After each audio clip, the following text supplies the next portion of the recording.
Miguel proibido de pregar nas igrejas e, inclusive, de postar vídeos de pregações. Observem o malefício, observem o prejuízo causado à igreja brasileira. Eu não vou dizer por culpa desse adolescente, não. Ele é um adolescente, tem, se eu não me engano, 14 anos de idade. Ele não pode constituir empresa, ele não pode casar, ele não pode votar, ele não pode dirigir um veículo, ele não pode exercer nenhum ato da vida civil porque ele é um menor impúbere. O menor impúbere é aquele que tem menos de 16 anos. Quando o adolescente faz 16 anos, ele passa a ser um menor púbere. O que isso quer dizer? Que alguns atos da vida civil ele passa gradativamente a poder exercer, como votar, por exemplo. Mas mesmo assim, não pode casar, nem um púbere nem um impúbere. Não pode dirigir, não pode responder criminalmente, não pode responder civilmente por um dano. Se esse jovem tiver ocasionado um dano a alguém, quem responde civilmente é o pastor, líder da igreja que levou ele para lá. É o pai e a mãe, os pais desse adolescente que respondem civilmente. Então, eu venho alertando há muito tempo, por zelo à igreja. Como pastor e como advogado que sou, que exercito a advocacia diariamente e o pastoreio diariamente, eu sei o que de mal pode acontecer. E algo terrível aconteceu para a igreja. O que foi?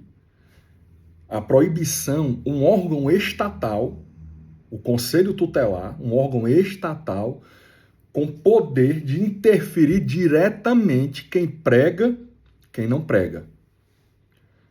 O Conselho Tutelar, ele só pode interferir nisso quando há menores envolvidos. Quando há um menor. Agora imagine aí esse precedente. Que precedente terrível para a igreja. A palavra diz, o apóstolo Paulo fala, que é vergonhoso. Lá em 1 Coríntios ele fala que é vergonhoso quando um irmão leva outro ao tribunal por questões financeiras. Ele diz, será que não existe um sábio entre vocês que possam julgar essa causa?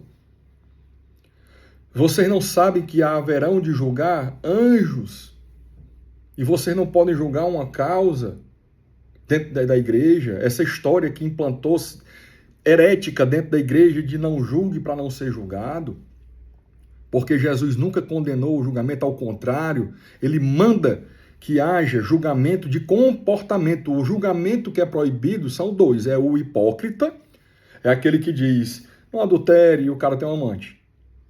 Ou o julgamento, esse é proibido para toda e qualquer pessoa, julgamento final de dizer fulano foi para o céu, fulano foi para o inferno.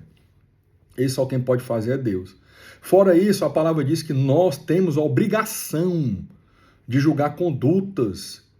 A palavra diz, não sejam cúmplices com as obras infrutíferas das trevas, antes reprovai-as. Então, quando você não reprova uma obra infrutífera, se é infrutífera das trevas, porque tudo que é de Deus frutifica.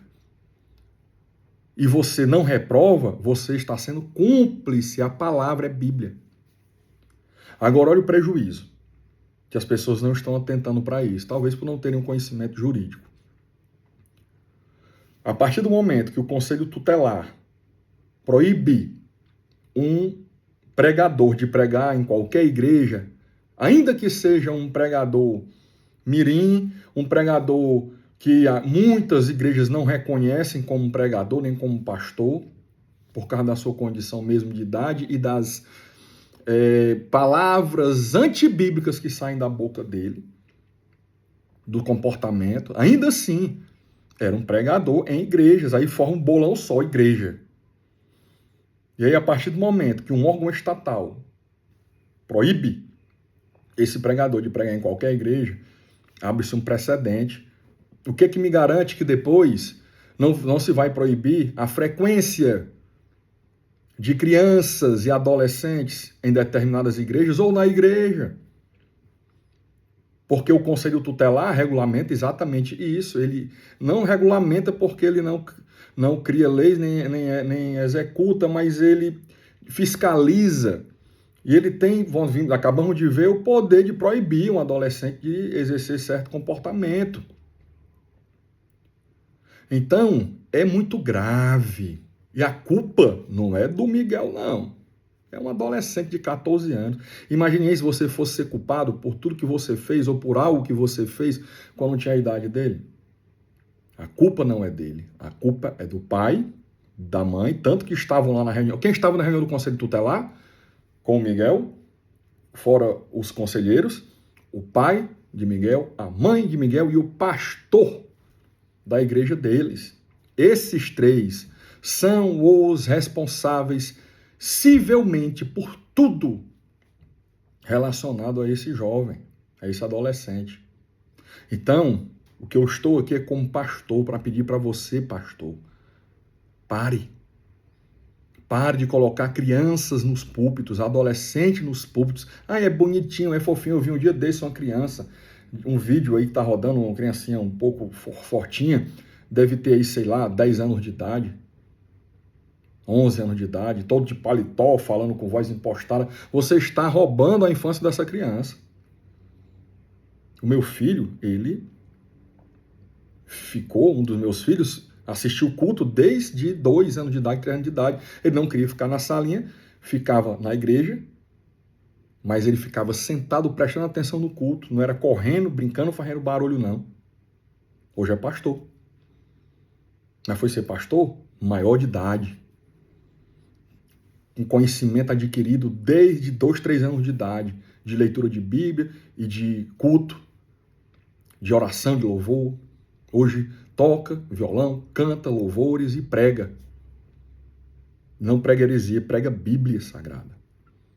Então parem, porque vocês ocasionaram um prejuízo para a igreja agora, que nós só vamos saber no futuro o que vai dar. Isso é um precedente terrível. Do Estado interferindo no culto religioso por culpa de você, primeiramente do pai, da mãe e do pastor desse jovem Miguel. Depois dos pastores, todos os pastores que deixaram esse jovem, esse menor de idade, esse adolescente, subindo no púlpito para pregar aquilo que nós vimos que é tão aberrante que o mundo gritou, as pedras clamaram. As pedras clamaram. Ao ponto de o Conselho Tutelar, um órgão estatal, interferir. O prejuízo que vocês causaram para a igreja, nós só vamos saber no futuro, mas já existe. Então parem imediatamente de manchar a noiva do Cordeiro. E no mais, que Deus dê sabedoria a todos nós. O que Salomão pediu não foi riqueza, não foi vida longeva, não foi glória, ele pediu sabedoria, um coração que conseguisse discernir entre o bem e o mal. Foi isso que ele pediu. E Deus disse, por que pediu isso? E não riqueza, nem longevidade, nem glória, eu te darei essas outras coisas também. E a palavra diz que ele foi o homem mais sábio que existiu até aquela época e até o fim dos tempos. Nunca vai existir ninguém sábio como Salomão.